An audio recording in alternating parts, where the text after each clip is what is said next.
Ao longo da história, vários monarcas sofreram tentativas de assassinatos. A Rainha Vitória, por exemplo, sofreu 7 tentativas ao longo de sua vida. O czar Alexandre II sofreu várias tentativas, até ser finalmente assassinado em um atentado à bomba em 13 de março de 1881.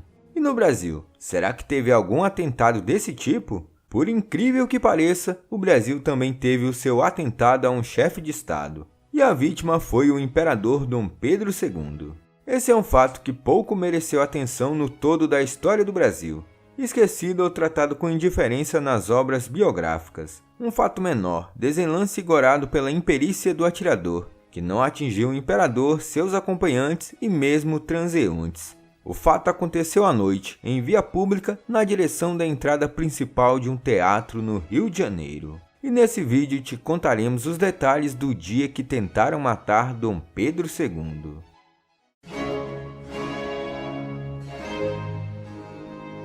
Dom Pedro II foi alvo de um atentado quando saía do Teatro Santana, no Rio de Janeiro, com alguns membros de sua família em 15 de julho de 1889.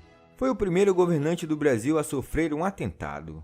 Dom Pedro II, cuja figura de 1,90 m, louro de olhos azuis contrastava com a aparência da maioria da população brasileira, governou o país por 49 anos, 3 meses e 22 dias. Dom Pedro II era um grande entusiasta da fotografia, tendo sido provavelmente o primeiro fotógrafo do Brasil. Devido ao seu interesse no assunto, implantou e ajudou decisivamente o desenvolvimento da fotografia no país. Ele também se envolvia em outras áreas artísticas nacionais e gostava muito do teatro. Foi justamente em uma noite de teatro que ele sofreu um atentado. Na noite de 15 de julho de 1889, houve a apresentação de uma jovem violinista italiana e a encenação de uma peça no Teatro Santa Ana.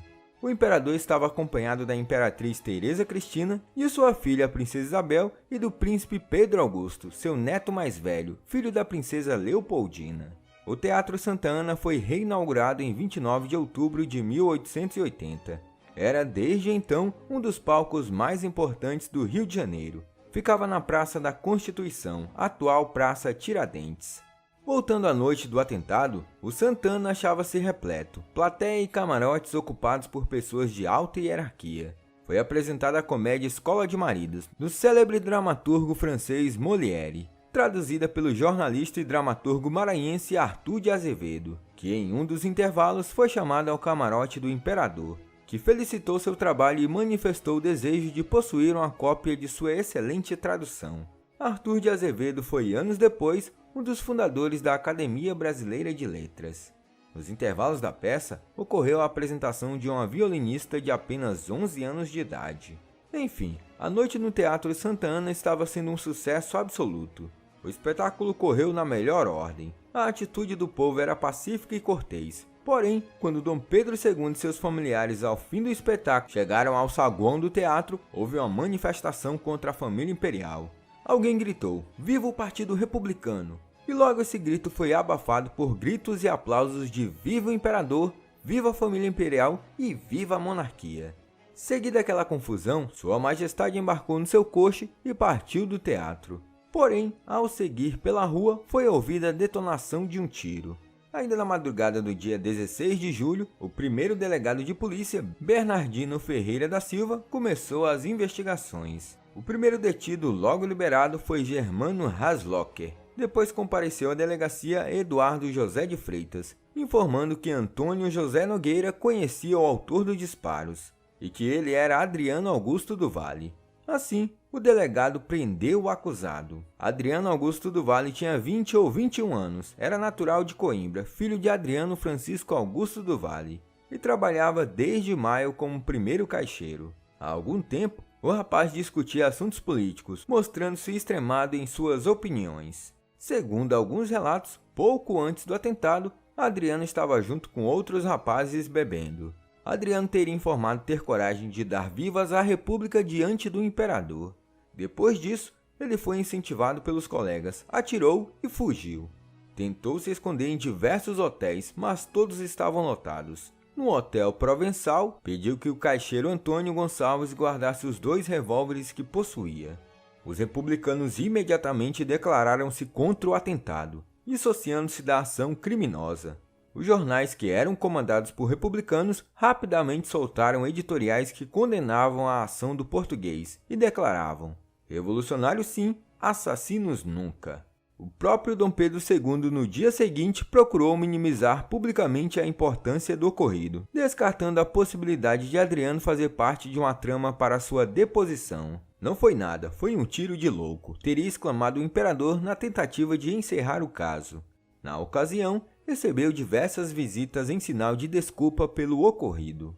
Devido à nacionalidade do acusado, o conselheiro Nogueira Soares, ministro de Portugal no Brasil, convocou seus compatriotas a uma reunião para discussão sobre o atentado contra o imperador. Associações portuguesas lançaram a nota de repúdio ao crime e a diretoria do Liceu Literário Português anunciou seu total desacordo com o ato cometido contra o imperador. Este ato manou de um louco, e os loucos não têm pátria. Enquanto isso, o imperador seguiu recebendo entre os meses de julho e agosto vários telegramas o felicitando por ter sobrevivido ao atentado. Pelo mesmo motivo, também foram oferecidas diversas missas em ação de graças. Mas o fato é que a monarquia estava mesmo em seus dias finais no Brasil. Em 9 de novembro, foi realizado o baile da Ilha Fiscal, que passou à história como o último baile do regime monárquico no país. Dias depois, em 15 de novembro, foi proclamada a República. Em 17 de novembro, a família imperial partiu para o exílio na Europa. Cerca de uma semana depois, no dia 23 de novembro de 1889, aconteceu o julgamento de Adriano do Valle perante o júri. A defesa alegou que o grito de "Viva o Partido Republicano" tornara-se irrelevante devido à mudança de regime de governo ocorrida no Brasil, que Adriano não havia atirado contra a carruagem imperial, já que nem os cocheiros nem os membros do piquete haviam ouvido disparos, e que não havia marca de tiros na carruagem. Argumentaram também que Adriano do Valle havia ingerido absinto, um dos motivos de ter tomado uma atitude irracional. O juiz fez 10 perguntas para os jurados, sendo a primeira: o acusado atirou no carro do imperador? As demais estavam associadas a ela. Por 10 votos a 0, os jurados responderam não à primeira questão. As seguintes perderam sentido, e Adriano do Valle foi então, poucos dias após a proclamação da República, absolvido e posto em liberdade.